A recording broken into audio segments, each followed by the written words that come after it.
that instant stalemate attempt. That is so funny. I love when people do this. So rook takes g5 is noting that if pawn takes g5, it's immediately a draw because the king on h7 has no moves. And sometimes it'll work because you just like recapture naturally. Like let's say it's a time scramble. It's worth a try. It's a 5% shot. It's still in a lost position. Go for it. Yeah, and this rook e8 idea was clever in general because if the rook moves away from h5, it's pinning the g pawn, but you have no other moves. You're in zugzwang because if you play rook h1, g6 check, king h6, and rook h8 check would just win the rook, but it's also just checkmate to this poor king over here. So very nice conversion by Wesley. So he knows these endgames very well, and he deserved that game. But what a game! Like that was. He didn't take that rook. I know. Now we're gonna have all these people not taking rooks. So today, guys, this is it's like a free coffee day or McDonald's like free drink. Like you can hang your rook on in the middle of the board, and this is the day to try it. Everyone's gonna see what happened in this game, and we're defying the laws of. I love that. Chess Weeb goes, no rook Thursday. No rook Thursday.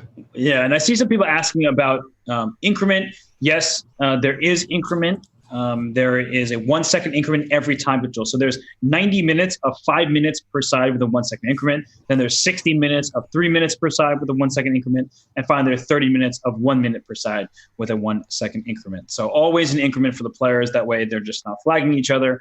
But right now, back to this game here, we're on move 11. Knight f5 played, makes a lot of sense. You're getting to an advanced position with your knight.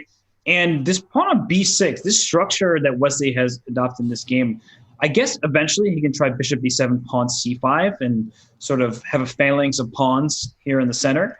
But something just feels awkward about it to me, and maybe I'm just... Black looks... No, this looks a little rushed for white. Wesley has everything. Knight c5 is coming. g6 isn't always terrible. I've more been trying to think about which time control. Like we're headed towards the 3 minute, and Vlad's been definitely slower than Wesley significantly so far by a minute and a half per game. But he handles his time pressure pretty well. Okay. I have the feeling his best time controls are 5 and 1 in this specific match, and 3 minutes, unless he plays faster, it's going to be tight. Because he's really like that last game he had 15 seconds for such a complicated position. I understand when it's a time scramble, but when it's not a time scramble, it's so hard to play accurately. And Wesley's going to punish that. I mean, look at this position, right? This is a position that if, let's say you and I were playing, whatever side, we'd sit at the board for like half an hour trying to figure out which way to which way to capture, which move order, yeah. Right, like look at this. There's like every pawn here in the center. We got a little X going on, and it is very difficult. And if you make a strategic inaccuracy, for example, if we just go back a move, he could have taken on d5 first, so after c5, then played d4. Right. And there are nuances in these variations that you really have to consider here, but instead he played d4 right away, which now allowed e takes d4. And, all right, we're going to get to a position. Smart move. Knight c5 is smart. That's changing things up. Yep. Because if you were to capture on d5, it's an isolated pawn. Things are looking... It looked like Vlad spent a bunch of time calculating these sharp variations, maybe even pawn sacrifices, and Wesley's like ignored it immediately. He's practically saying like, all of the things you calculated, don't bother. I'm just going to play knight c5, not going to go for a pawn or anything like that. And that seems, that's the right approach here. Everything's hanging. And which bishop do you take this? Bishop on b3, which he just Bishop on b3. At some point you could consider knight d3, forking the queen and the bishop. But this is just 2 bishops for black. And how can you complain about a position like this? You can't. This is a great position for Wesley, and he can regain that 2-point lead from here. This is a no-risk position. The question I have is, does Wesley push this hard? Because he has offered a draw.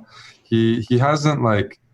He's won 2 games early on, like the first 2, and then afterwards it's been a bit, with black, he's shown that he's sometimes content, right, with the draw. Although here I think he's going to play for more because it really is risk-free, unless there's some tactics I'm missing. Maybe do you play bishop g5 here as white?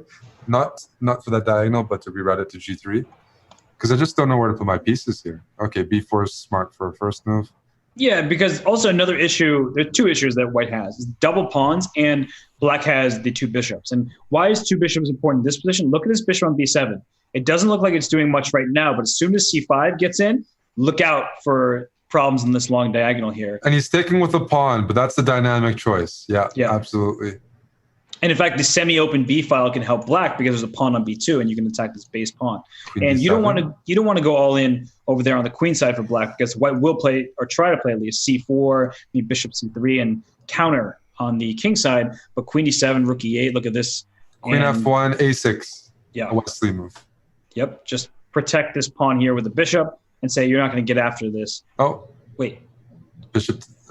Wait, rook a7 possible? Oh. I think so. But he played that pretty immediately. Once again, I don't trust myself. I trust Wesley. So I trust Wesley too. Rook a7. That looks like a pawn. I'm a pawn grabber. So let's get an analysis board going and look at it. Yeah, gave it to me. Rook takes a7. I asked her for that. This bishop is pinned to the queen, but I guess he'll go knight c8 and say kick your rook away. Then I'm going to go take on f3 because your bishop on d2 is hanging. Precise. So actually, knight c8 is that backwards knight move that is easy to miss. But yeah, because the end of it. The nice. So you know, he's playing now here. He just went queen b7, and he is already he didn't blunder. This is really nice. Yeah. So he went queen b7. b7. You don't want to play queen g2 because the queen's offside there. Queen b5. Oh, did I die? Yeah, but you're back.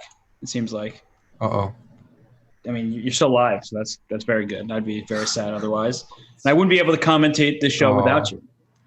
So, well, what do you make of this dynamic now? Because instead of having the two bishops, now I kind of like the threat, right? They often say the threat is stronger than the execution. And now that he's taken on f3, I feel like white is a bit relieved in the position. The queen on b5 is super active here. The pressure along the a file is still annoying. And now can I just take that pawn on h5? What was the point of that? He's trying to get active here. Queen e2, worst case scenario. What about queen b7 and like pinning your knight in a really weird way? I like it. I'm only curious about the consequences after rook takes e3, and then at some point knight f4. It doesn't look like it's enough. So queen b7 could have been going for more. This should be just quite okay. King g2. Yeah, in fact, it's possible we see a repetition of, oh, he goes rook d3. I like that, I think. Rook d2 pins the knight, hits on b2. I don't think black can do more, even if you regain this pawn on b2, because how do you get that bishop out off of f8 properly? And even then, c5 is a bit tender. Yeah, and I like that move f5, just making it harder for the king to get out of the box, because the king needs to stay put, protecting f7.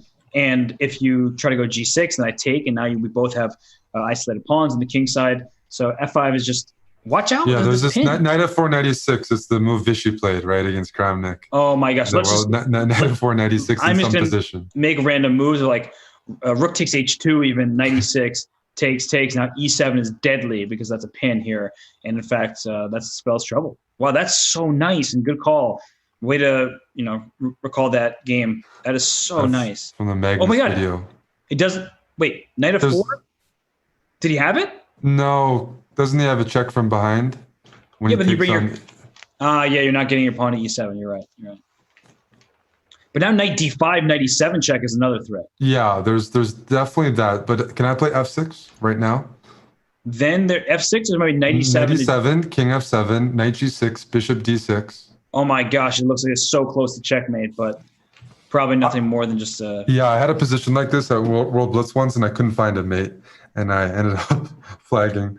But maybe wait, but it feels like there has to be some kind of knight f4, knight e6 mate. I don't know. I really want to find a mate. If the bishop can stay on d6, don't see it, right? I mean, if it's on d6, but 5 seconds is, I think, the main issue. Knight e6. Oh, I didn't even look at the clock. Wow. No, he's been giving Wesley time odds pretty much the whole match. So king e2. Play king e2. Where's the rook going? Ah. Okay, well, they made a draw there. But Yeah. That was fascinating though, because